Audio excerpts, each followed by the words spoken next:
तो hello friends, मैं श्रद्धा और आप देख रहे हो गुम ही किसी के प्यार में सीरियल का आज का एपिसोड। तो देखते हैं डिटेल्स में आज के एपिसोड में क्या हुआ है। तो यहाँ पर सवी और रिद्धि घर आए हुए हैं। तारा जब दरवाजा ओपन कर लेती है तो तारा को सामने सवी और रिद्धि दिख जाती है। रिद्धि को देखकर तारा शॉक हो जाती है तो रिद्धि रोकर अपनी तारा दीदी को हक कर लेती है। रिद्धि को देखकर मम्मी जी भी इमोशनल हो जाती है। रिद्धि अपनी मम्मी को भी हक कर लेती है। अब तारा को मम्मी जी कहती है कि जी तो कर रहा है कि तुझे एक खींच कर दूं, ऐसा कोई करता है क्या? बचपन से लेकर आज तक ऐसा एक भी दिन गया नहीं कि तूने मुझसे बात न की हो, और तू अमेरिका जाकर मुझे भूल गई, अपनी माँ को भूल गई। तुझे पता है मेरी क्या हालत हो गई? यहाँ दवाइयाँ भी काम नहीं कर रही थी। पल पल मेरा जी घुट रहा था। यहाँ पर ये सामान देख, मैं तेरे ही पास आ रही थी अमेरिका। और ये सुनकर रिद्धि बोलती है कि अमेरिका अमेरिका क्यों जा रही थी मम्मी जी? आपको पता नहीं था क्या मैं किडनैप हो गई थी? और तारा और मम्मी जी को ये बात पता नहीं थी, इसलिए मम्मी जी कहती है कि किडनैप, और तारा भी बोलती है कि मतलब? मम्मी जी भी कहती है कि क्या बोल रही हो तुम रिद्धि? तब रिद्धि बोलती है कि हाँ मम्मी जी, किसी ने मुझे किडनैप कर लिया था। अब रिद्धि सवी को ही डांट रही है। सवी को बोल रही कि भाभी, मैं इतने दिन तक उन गुंडों के बीच में रही और आपने घर में किसी को बताया तक नहीं, और अगर वहाँ पर मुझे कुछ हो जाता तो किसी को पता भी नहीं चलता। क्यों नहीं बताया भाभी? जवाब दीजिए। और अब मम्मी जी को भी पता चलता है कि ये बात सवी को पता थी। अब मम्मी जी कहती है कि सवी, रिद्धि किडनैप हो चुकी है, ये तुझे पता था और तुमने हमें बताया तक नहीं। उस पर सवी कहती कि मम्मी जी हो। अब सवी आगे कुछ कहती उससे पहले मम्मी जी सवी को एक थप्पड़ लगाती है। तभी तारा का पति अनिकेत कहता है कि मम्मी जी ये आप क्या कर रही हो? तभी मम्मी जी कहती है कि मैं बिल्कुल सही कर रही हूँ। अब मम्मी जी सवी को डांट रही है और बोल रही है कि मेरी बच्ची उन किडनैपर ने किडनैप कर ली थी और तूने हमें बताया तक नहीं, और ऊपर से पुलिसगिरी करने से बाज नहीं आई तू। उस पर सवी कहती कि नहीं मम्मी जी, मैं आपको परेशान नहीं करना चाहती थी और ऊपर से मैं भी बहुत परेशान थी। और तभी तारा बोलती है कि दिमाग खराब हो गया क्या तुम्हारा? मेरी बहन किडनैप हो चुकी थी और तू हमें बोल रही है कि हमें परेशान करना नहीं चाहती थी तू, और ये तूने सही नहीं किया सवी। तुझे जो लगता है ना तू जो सब कुछ सही कर सकती है, तू सब कुछ अच्छा कर लेगी, लेकिन असल बात ये है कि तेरे हाथ में कुछ है ही नहीं। ये रिद्धि वाली बात तूने घर में न बताकर मम्मी जी की तबीयत और खराब हो गई, और अगर ये बात हमें पता होती तो हम भी रिद्धि को छुड़ाने के लिए कुछ कर पाते। अब सवी कहती कि नहीं तारा, अगर मैंने आप सब लोगों को बता दिया होता तो हम सब लोगों की जान खतरे में थी। अब अनिकेत पूछता है कि भाभी लेकिन ये सब कब हुआ और कैसे?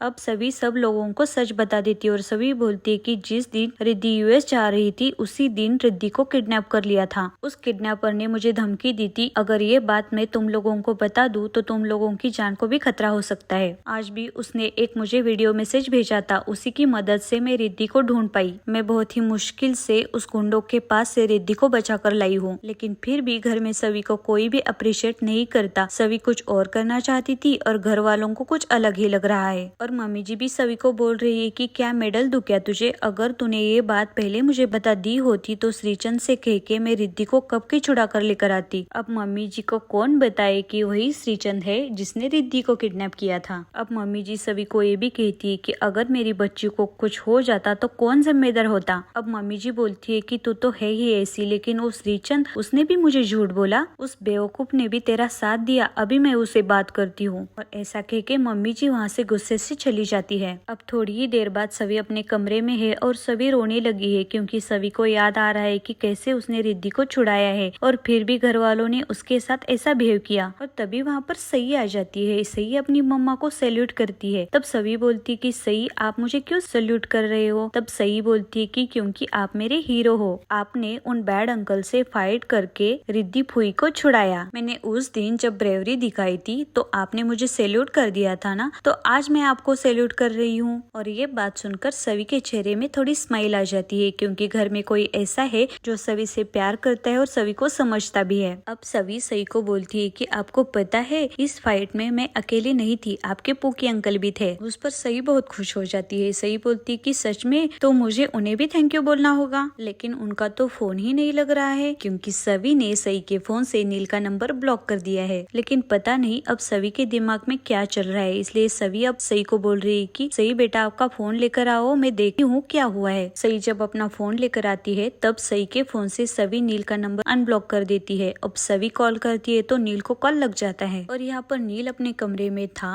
तब नील देखता है सही का कॉल है, और सही का कॉल देखकर नील बहुत खुश हो जाता है, क्योंकि नील को भी पता चलता है कि सभी ने नील का नंबर अनब्लॉक कर दिया है। अब सही नील को बोल रही है कि पता है पोकी अंकल, आज तो मैजिक ही हो गया। इतने दिनों से आपका कॉल नहीं लग रहा था और आज मेरी परी मम्मा ने आपको फोन किया और लग भी गया। तभी नील कहता है कि हाँ, आपकी मम्मा मजिशियन है। तभी सई कहती है कि हाँ, आप सही बोल रहे हो, मेरी मम्मा परी है और परियों को तो मैजिक आता है। अब सई नील को बोलती है कि पता है पोकी अंकल, मैंने आपको थैंक यू बोलने के लिए कॉल किया है। तब नील बोलता है कि थैंक यू क्यों? तब सई कहती है कि क्योंकि मेरी परी मम्मा ने मुझे बताया कि उन बैड अंकल से फाइट करने में और रिद्धि फुई को बचाने के लिए आपने मेरी परी मम्मा को हेल्प की है। आज से मेरे टू हीरोज है, एक तो मेरी परी मम्मा और आज से आप। अब सई नील को बोलती है कि मैं आपके लिए कार्ड बनाती हूँ, अभी बनाती हूँ। ऐसा कह के सई नील का फोन सवी को देती है और कार्ड बनाने जाती है। अब सवी नील से बातें करती है। सवी बोलती है कि आप ठीक हो? तब नील मुस्कुराकर बोलता है कि मैं ठीक हूँ और सवी से पूछता है कि आप कैसे हो? आप तो ठीक ही होगे, आपको तो घर में सारे सैल्यूट कर रहे होंगे, आपके तो तारीफों के पुल बांधे जा रहे होंगे। लेकिन नील को क्या पता यहाँ पर क्या हो रहा है, क्योंकि उसका उलट ही हो रहा है यहाँ पर। लेकिन सवी क्या बताती नील को, इसलिए सवी बोल रही है कि हाँ, सब कुछ ठीक है। रिद्धि का टेंशन था वो भी खत्म हो गया, वो किडनैपर ब्लैकमेल कर रहे थे वो भी टेंशन खत्म हो गया अब। लेकिन इन टेंशन में अब मैं खुद से ही बातें करना भूल गई थी। मैं ये भी भूल गई थी कि मुझे खुद को क्या महसूस हो रहा है, मेरी भी तो कुछ फीलिंग है। तभी नील बोलता है कि हाँ, मुझे भी ऐसा ही फील हो रहा था जब आपने मुझे सही से बात करने के लिए मना कर दिया था। अब सवी और नील के बीच में रिद्धि को लेकर थोड़ी सेंसिबल बातें होती है। तभी वहाँ पर सई आ जाती है। अब सई सवी को नील को वीडियो कॉल करने के लिए बोलती है, क्योंकि सई को वो कार्ड नील को दिखाना था। अब सई वीडियो कॉल पर अपने पोकी अंकल को थैंक यू वाला कार्ड दिखाती है।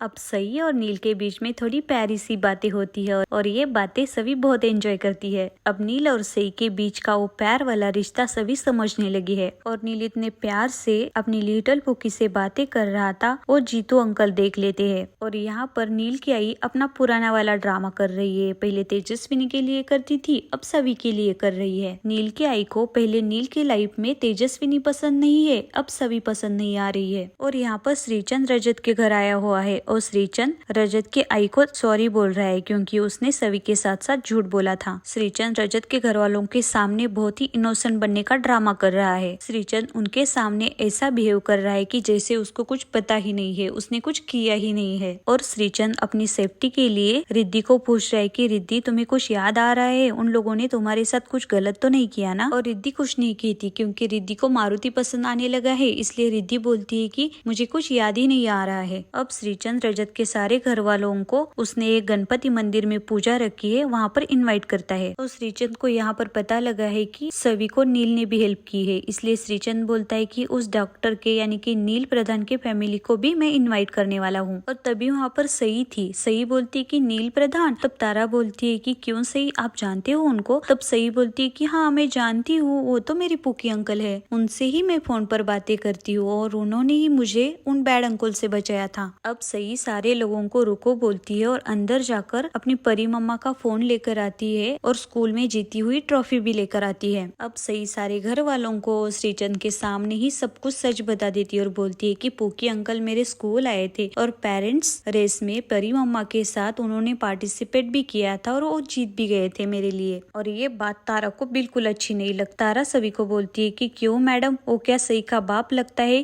कि पेरेंट्स रेस में तूने उसे भाग लेने के लिए हाँ कह दिया? तू क्या मेरे भाई की जगह उसे देना चाहती है? और यहाँ पर बैठे बैठे श्रीचंद भी सोच रहा है कि ये कहानी में कैसा नया ट्विस्ट आ गया। लेकिन अब सभी अपने डिफेंस में बोलती है कि तारा, तुम गलत सोच रही हो, मैंने नील को स्कूल में नहीं बुलाया था। तब तारा बोलती है कि हाँ, तो तूने नहीं बुलाया था तो अपने आप आया था क्या वहाँ पर? क्या वो गार्डन है, घूमने आया था? तब सही बोलती है कि तारा फुई, ऐसा मत कहो, मेरी परी मम्मा कभी झूठ नहीं बोलती, वो कभी कोई बात नहीं छुपाती। लेकिन तभी मम्मी जी बोलती है कि हाँ, लेकिन तेरी मम्मा पूरा सच भी नहीं बताती ना। और मम्मी जी भी सभी से ये सवाल कर रही कि तू उस दिन मुझे उस डॉक्टर के पास क्यों लेकर गई थी और उस दिन तुमने मुझे क्यों नहीं बताया कि वो ही नील प्रधान है। अब सभी सारे घर वालों को चिल्ला चिल्ला कर बता रहे हैं कि नील ने सई की बहुत मदद की है और रिद्धि को छुड़ाने के लिए भी नील ने मेरी बहुत हेल्प की है। अब आपको मेरे बारे में क्या सोचना है वो सोचो, मुझे कुछ फर्क नहीं पड़ता। और आज का एपिसोड यहीं पर समाप्त हो जाता है। देखते हैं आगे के एपिसोड में क्या होता है। ऐसे ही सीरियल के आगे के सारे एपिसोड देखने के लिए प्लीज चैनल को सब्सक्राइब करो और वीडियो को लाइक भी करो। Thanks for watching and lots of love. मिलते हैं कल एक नए एपिसोड के साथ।